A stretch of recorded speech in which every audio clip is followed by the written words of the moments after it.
We're sitting here with Ongs Hat Band, the local folk band from our own South Jersey. They offer acoustic music with a vengeance. I'm sorry. Local folk band. Really folksy, I guess you could say. I don't know. I gotta redo that. Acoustic roots. Acoustic root. All right. Unbelievable. It's probably. I know. We're here with Ongs Hat Band, and as their business card is telling me, acoustic roots music on a tangent. It's kind of a long. Who came up with that? Come up. I think it really describes the band very well. We have this conversation reflects. we have a bio on the website.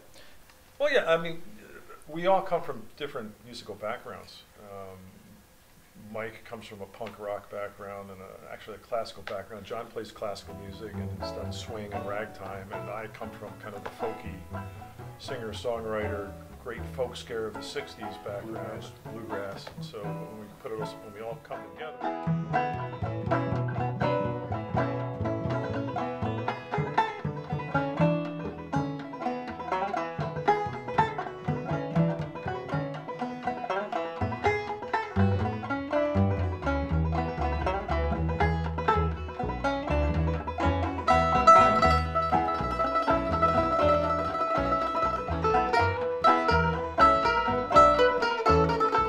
Let's take a second. Each one of you. We'll start with you, the engineer. I have a spreadsheet. Yeah, right. Just can we introduce? Can you say your name, what you play? Sure. Just so I can everybody can get to know everybody. Yeah. My name's John Mahoney. I play fiddle, guitar, and banjo, and a little bit of mandolin, depending on the song. That's why I play mostly guitar in this band. Okay. Yes, your turn. Yeah, I'm Tom Stackhouse. I Doctor, excuse me. No, actually for the purposes of my musical career, no titles. Awesome, awesome. The honorable. No, but I play mandolin, octave mandolin. What's the difference? An octave mandolin is the alto voice of the mandolin family. Oh. It looks like a bouzouki. It looks like a bouzouki. Yes, that's right. Do you have one here today? No, actually I don't. It's tuned an octave lower. But it's an octave lower. It's tuned an octave lower than a mandolin, and it's larger. Awesome. So so I play the two mandolins and guitar, and I also sing, and I also do a lot of the original songwriting for Ongs Hat. He's the bard of Ongs Hat. The bore of Ongs Hat. Oh no, I don't think so. I doubt that very much.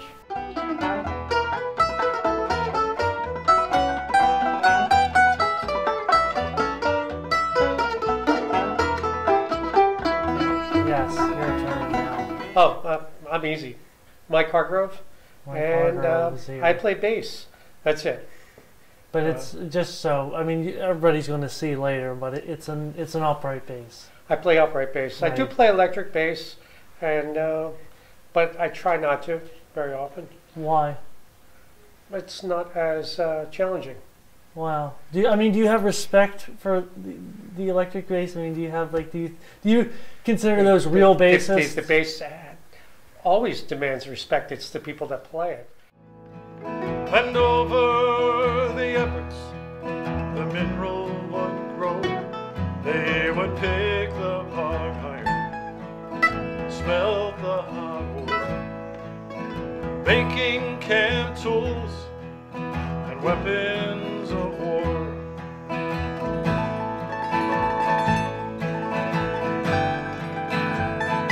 By the hot charcoal furnace, the men they would work and ladle the glass till perfection occurred. They would work with their pipes, hold in their heart the love of their craft that came deep from their hearts. What's your favorite piece to sing? Well, I sing with the New Jersey Master Chorale. Yeah. And it's usually Mendelssohn or Verdi or Beethoven, all those Yeah. classical things. All the great ones. Whole different vibe than what we do. Right. What do you enjoy more? Oh, the band's my guilty pleasure. Really? Oh yeah. Because there's much more personal investment in it because it's just the 3 or 4 of us, so you really. There's more of a creative investment. Yeah, it's more. Yeah, it actually is It's more. the emotional investment. Yeah, and you are putting more into it of yourself. There's the creative thing. And my children will last. It's as strong as bog iron, clear as new glass. Bog iron and glass are commonly seen. Bog iron and glass make sense to me.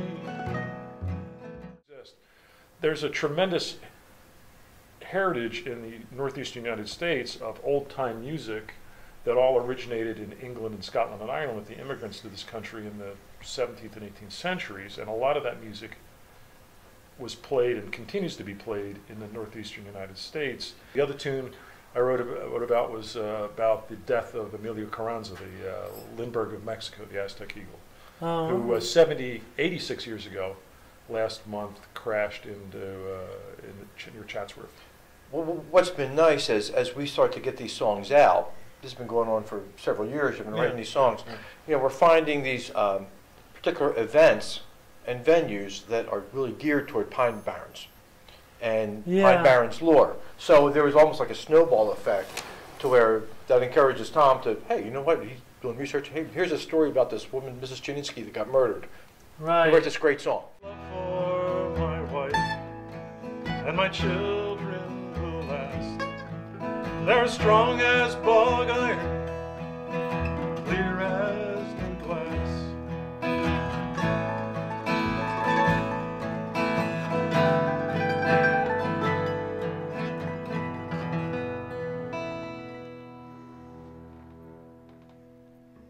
Move on to the next question. Okay,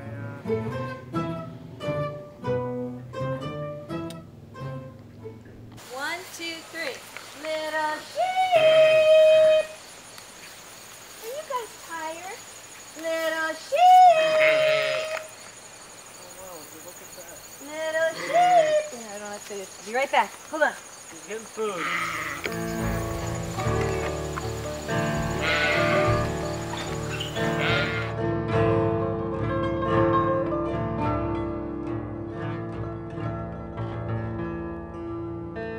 It took us 3 years to rebuild the house. Port but- Republic's such a great town, just a small, just beautiful. And he's been the mayor for 29 years, Yeah, my he's been husband. there a long so time there. 29 years, and nobody, there are people who don't always like him, but they're still, like when our house fire came, people who were politically opposed to him still gave us grocery money. Because we didn't have anything. We had no money, no food, no pots and pans, no furniture, and my kids were 2, 4, and 6. They were little. Even people that really didn't like him still had enough respect for him to know that we needed help, and they helped. And now we want to be able to give that back. This was the original house. My in-laws built this house in 1934, and the house burned down. We had a house fire. And it took 5 months to settle with the insurance company, but to me that was God's way of saying, don't just build what you had. We had a long time to think about it. So the whole town got together and they gave us a shower, they gave us everything we needed to get started again. So we thought we have to do something to give back. So we built a classroom on the house right in here, and that's what that's for. So this, to me, it's sort of like my ministry, because the people that come, they know I love them, they know I pray for them. I mean, what an honor for me to be able to do that, you know? And if we hadn't had the house fire, I wouldn't be able to do that.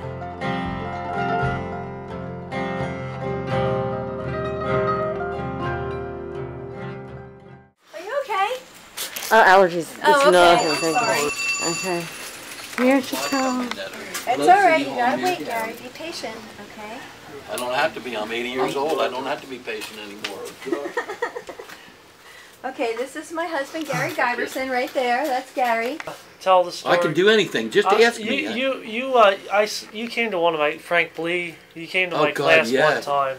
And I never forget it, to be honest. Dead serious. Can you tell the story real quick about when the governor landed on the golf course, and you had lunch with him?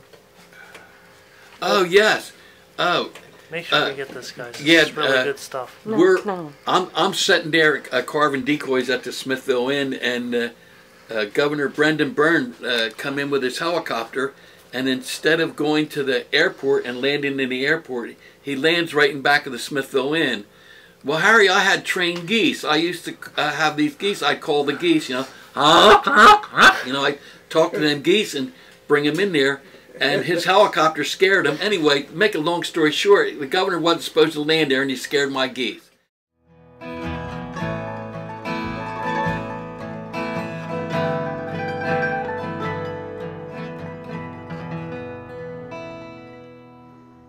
So I became mayor in 1985, and I've held the position ever since. This last election, I ran for my 7th four-year term, and I was elected by 99.6% of the votes. Wow. And the 4% of the votes that I didn't get went to Mickey Mouse, a couple other people who wanted to be mayor and wrote themselves in, and but the Democrats and Republicans both like me. This is the kind of politician I am. This is my newest thought about politics and everything, because we're so divided. It's time, I want to talk to the camera. It's time to put the donkey in the barn. It's time to return the elephant to the circus. Read the Constitution of the United States of America. Serve it. Serve the people who elected you. If you're running against somebody, say something nice about them. Even let them lie about you, but say something nice about your opponent. Run on your record. Run for the people who elect you, and vote the way the people will want you to vote. My wife, Nikki, I'll never forget the first time these eyes laid upon her. She was walking across the Village Green in Smithville in this beautiful little old 1700s costume, and I said to her, I got to meet that girl. She's really cute. And lo and behold, I ended up courting her in costume, and I'd go in, Harry, and I'd destroy her loom or her spinning wheel. I'd pull a wedge out so it would warp. They called me, Gary, do you think you can fix Nikki's loom? I said, oh, sure, I can fix a loom. So I go over there, and I carve a wedge in front of her, and stick it in there and drive it home. And all of a sudden, the looms are working just perfect. She thought I was a genius, Right. Well, we go out to Oyster Creek by boat. He decided to take me out on a boat date. I'd never been on a boat. So we take the boat, we launch it at Chestnut Neck, and we go all the way to Oyster Creek and have a really nice dinner. But by that time, it's starting to get dark, and the tide's coming up. And he says, oh, don't worry about this, honey. I know this creek like the back of my hand. So just sit on my lap right here and hold this flashlight. Yeah, the big. Just put the flashlight on there so I can see where I'm going. I said, okay, don't worry. I know this creek like the back of my hand. Don't worry. So I'm sitting on his lap, and I'm shining the flashlight. We finally get back to where we had launched, and he goes, whew, I didn't think we were going to make it. I said, I thought you knew this creek like the back of your hand. But we've been married 36 years, so part of it has worked.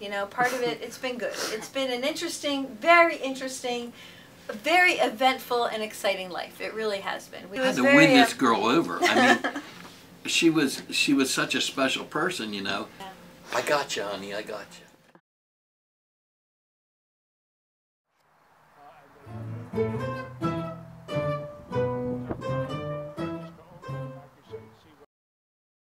Today on NeedlePoint, we're sitting here with Atlantic City Mayor Don Guardian.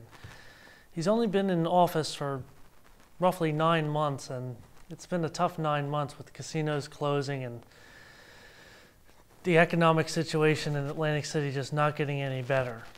Mayor, we want to really thank you for being here with us today. Really appreciate you taking the time out. We know it's such a busy time for you. But I want to start by asking you, you had spent time as a child in the Boy Scouts, and then later as an adult. Can you embellish on that a little? So I enjoyed it as a youth. It helped me with character development and citizenship. I think probably the best that I took out of those days is, at the time I didn't realize it, but the men in my life, and I could say the priests and the coaches, but I'll stick with Scout leaders. They all were so much smarter than their academic background and their years. And they had gone through the Depression, and then they all went off to World War II, as if it was just something that you did, hill or yeah. So a very positive relationship I had with the Boy Scouts. I think it's great for kids, and I enjoyed working for the Boy Scouts as well. So, being a Boy Scout, how does that play into your day-to-day? Are you thrifty as a mayor? Are you brave? Oh, yeah. You know? I have to tell you, the 12 points of the Scout Law, I still live up to them today. Every day? Live up to them every day. Yeah. I think they're wonderful principles. And running a camp is like running a city. You know, you're responsible for the water and the sanitation. Back then, you're establishing responsible for the meals, the entertainment, the tents, the bunks, everything that had to do with the kids. When did you know you wanted to be mayor? At 9 years old, or a year ago? Or? No. As a kid, I wanted to be pope. I found out that you had to become a priest. Oh, yeah, and the concept was that was not out the window. Out the window, and things gave up on the pope idea. No, I never wanted to be a politician. For most of my life, I would have told you that non-government organizations, NGOs, are the way to solve problems. When I meet with politicians, they want to form blue ribbon committees, they want to talk a whole lot. At the end, I never thought anything got accomplished. I didn't really think about being mayor till really about 2 years ago. Wow. 15 years ago or so, 20 years ago, in Atlantic City, people said you really should run for mayor. And I would always say the same thing. Here's what you're looking for. You're looking for a guy who is about 50 years old, and he's happy with his life. The kids are already in college or getting out of college. He's happy with his career, and he's going to use all of his life experiences and bring them to the job. So instead of belonging to Rotary and other nonprofit organizations, he's going to be dedicated to running a city or being a city council member. That's the guy you got to find, not the guy that wants to use it as a stepping stone to something else. And someone that doesn't want to move to Florida when they retire. They want to live in the same city that they govern. Yeah. They want to sit back and say, I'm glad that I did this, and the city and the people are better off because of that. What happened is I never thought it was going to be me. It was somebody else, and it was my excuse. 2 years ago, I realized that I couldn't use that as an excuse anymore. And it was one day in the winter. I was just frustrated, and we became the factory town, you know, relying on the factory or the auto plant. And so I went to the Republican Party and just said, you know, what are you doing? Why aren't you putting any candidates up? Why aren't we having this discussion? Yeah. Do you think that the economy is doing bad? At what point does the assessment go down? And it's just not feasible to be able to collect enough taxes to run the city. How can the city continue to be bloated? How come we haven't reduced the cost of government? How come we haven't reduced the number of employees? Why aren't we looking at other cities to do things better? And after my little tirade, they basically said, why don't you run for mayor? Absolutely not. That's not what I came here for. I'm telling you, you're the politicians. You love this stuff. You eat and breathe this stuff. You should do it. Put somebody in, yeah. And then within a week or so, I went back, I talked to my partner. I said, so you should never ever let me go out alone by myself, because you're not going to be happy with the results of where I've been. And I wasn't, drunk when I came home, so you said, I don't know what happened and things. I said, well, I'd like to think about running for mayor. And we talked about it over the weekend. By the end of the weekend, he says, I really think that that's what you were meant to be. But let me ask you this, if you don't mind. Sorry to interrupt. You spent 20 years at the CRDA. Yes, SID. Yeah. Special Improvement District. And I saw an interview with you right after you were elected, and you said, well, I kind of sort of ran half the city before. Yes. What was the problem? Why, and not in a negative fashion, but why couldn't you do more in that position? What was the roadblock for you there? Well, what happened is when I said I ran half the city, it was really in terms of physical things. So I could arrange to make sure the streets were clean and build bus shelters and buy trash cans and empty the trash cans and rake the beach and sterilize the bathrooms and help with parades and special events and build parks and do landscaping and have ambassadors out to be the eyes and ear of the police. But that was kind of your limit. You couldn't get into housing. You couldn't do a whole lot of other things. things. So it was really more of the clean and safe. But it killed me that I was providing the service easily for half the city, and the other half of the city, which is more important, where residents live, the residential district, not the tourism district, was plagued with graffiti. The streets were being cleaned maybe every 2 weeks at the best. Weeds weren't clean, lots weren't cut. And so from that standpoint, I'm saying this is something that I'm going to be able to do immediately. I'm going to be able to bring up the city to that standard, at least in terms of cleanliness.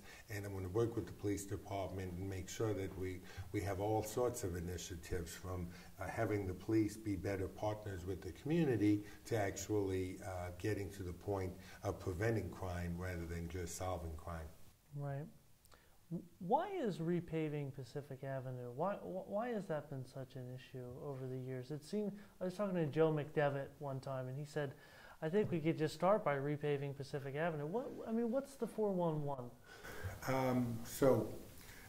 In order to repave any road, something we don't seem to do in Atlantic City is we say, let's repave the road. And then afterwards we said, well, we got to rip it up even though it's only 3 months old, because the gas lines are 100 years old, or the water lines are 125 years old, or we should have put fiber optics in, but it's like a really good, and we rip it up after we pave After we do it. And then there's one thing that we just kind of closed our eyes, and that is the Civil Rights Act eventually got broader and broader and broader and included Americans with disability, ADA standards.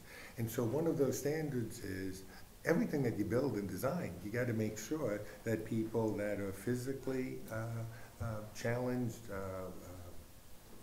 visually challenged, hearing challenged, are able to get around. And so we have Pacific Avenue, which is certainly home to a lot of people, a lot of visitors. Senior citizens complexes there didn't even have the curbs that people could go down. In some cases, they poured a concrete blob at the end of the street, and if you, God forbid, you were in a wheelchair, you would go so fast you'd run into a car. So, getting back to you as a person, not as mayor, I mean, do you have like a favorite book that influences your life? Or wow. No. Really? No. I love reading. It's one of the things that I'm doing less now. I just don't have busy. the time because I'm busy all the time and things like that. What song runs through your head every day? It's a Wonderful World. Wow. Yeah. Just like that. Absolutely. Yeah. And if you had a superpower, what would it be? I had a superpower. Wow. You know, I'm real happy with the gifts that I have. With the gifts you have? Yeah. What do you think your legacy will be if you do 8 years, or I'm not sure how many terms you can be, but if I asked a historian 20 or 30 years from now about you, what do you think what would you want them to say? So what I'd like to do is to make sure that we're making wise decisions now, so that 10, 20, 30 years, the city is a much better place than it is today. And so in order to achieve that, I think we need to do a couple of things. Right now, we're going through really tough times. So this is the transition from gaming only to gaming plus other things. Since all this city knows for 160 years is tourism, I got to start there.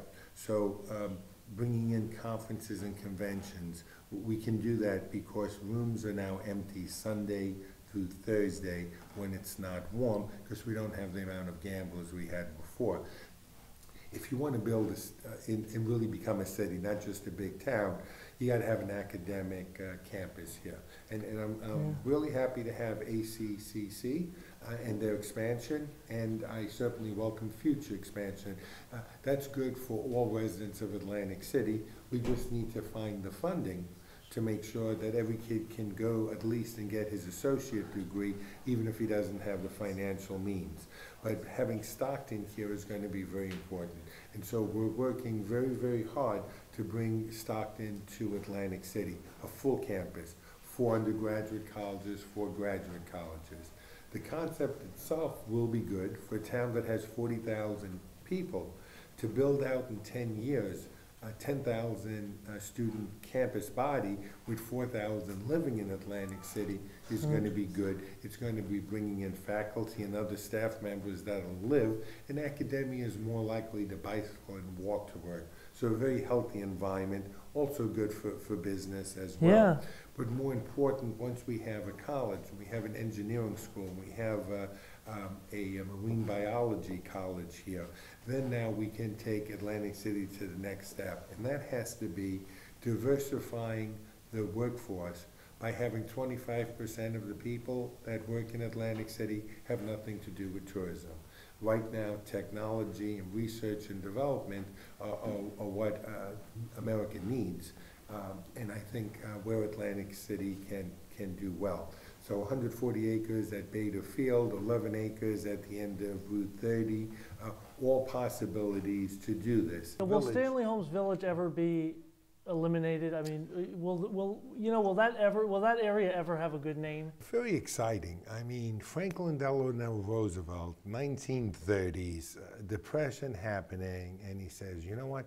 People need to have heat, and they need to have hot water, and they should have bathrooms in their homes. And income shouldn't be an issue. And so I've got this great idea. We're going to use the DWA, and we're going to start building homes for people that can't afford to rent, that can't afford to buy. First place he builds, Stanley Homes. First low-income housing project in the United States in 1937. I could be off a year or two. She built Stanley Homes. Great concept, and if you read any of the almanacs at the time, they talk about how fabulous it is. Beautiful red brick buildings with lawns and trees, wow. And they've replaced areas that had no indoor plumbing. And so I guess for 1939, 1940, this was great housing. The problem is that's not great housing for today. No. And the amount of density that you have is too much in order to be able to have good neighborhoods. The higher density, the higher crime is usually associated with it. So our challenge now is to make sure that we provide replacement housing for people that are living in Stanley Homes and not create a low-income housing project. We don't want to segregate the community by any means other than when the individuals want to be segregated, but it's not government's role. And that's what we've done. We've segregated people into a block because it's low income and they can't afford to live anywhere else. So you'll see, starting with the Buai project in front of what's now Revel and Showboat, 250 units, very high-end housing, really geared for the 25 to 40-year-old with granite countertops, hardwood floors, stainless steel appliances, a health club, a swimming pool, indoor parking. That type of market is going to be 80-20. 80% is going to be market rate, but 20% is going to be either workforce housing or low-income housing. Yeah. And it's not one building or one floor, it's going to be scattered. And that's the best that you can do with housing. The neighborhood I live in, up in Gardner's Basin, is 20 years old. It's 80-20 housing, and it's the perfect mix. You'd never know that who's rich and who's a little bit more affluent because it's all mixed together. And so I think Stanley Homes will always keep the name, but I think what will happen is with the three village by village, we find other housing that is by far superior to the housing they have now. You take down a village, and then you replace that village with market rate housing, with workforce housing, and with affordable housing. Yeah. I have one more thing to ask, and that's if you're in office, let's say for 8 years, how much of this can you accomplish? Can you accomplish 100%? Or, go ahead. Yeah. What happens is, first of all, you have to persevere, and you have to have 100 ideas. In other words, things are so tough in Atlantic City now, I can't say I'm going to concentrate on paving roads. We're doing that. I can't say I just want to do lighting. We're doing that. We're going to have LED lighting all over the city, producing better lighting at lower cost. We have 500 housing units that are actually going to be started by the end of this year, because we need to increase from our population from just under 40,000 to 50,000. That's a good number for Atlantic City. Our roads can handle that, our schools can handle that, police and fire can handle that. So that's the future of where we're going with the city. And yes, I would like to be a mayor for 8 years, not for 12 years. I have no intention of doing another term. You know, if nominated, I will not run. If elected, I will not serve. I want to do 8 years, and I think that's a good period of time. I think one of the problems that we have with elected officials is they just see it as a job that they continue on. And I think what you got to do is give it your all for a short period, 2 terms, and then hang up your hat and let someone else take over the reins. Yeah. So this program that we're doing is for the South Jersey Culture and History Center. And so as bad of a time as it seems to be for Atlantic City, it also seems to be a really exciting time. And so we do want to check back with you at some point. Yes, you got to understand that Atlantic City is different than most cities in New Jersey in that we're the economic engine for Atlantic County and for South Jersey. And so I really need to be aware to make sure that what we're doing in Atlantic City is going to help the area as well. Yeah. Well, we're just so humbled that you're here and you came to talk to us. I'm humbled to have the opportunity to be here, and I thank you very much, Ian, for this opportunity. Thank you, Mayor Don Gardy, and thank everyone.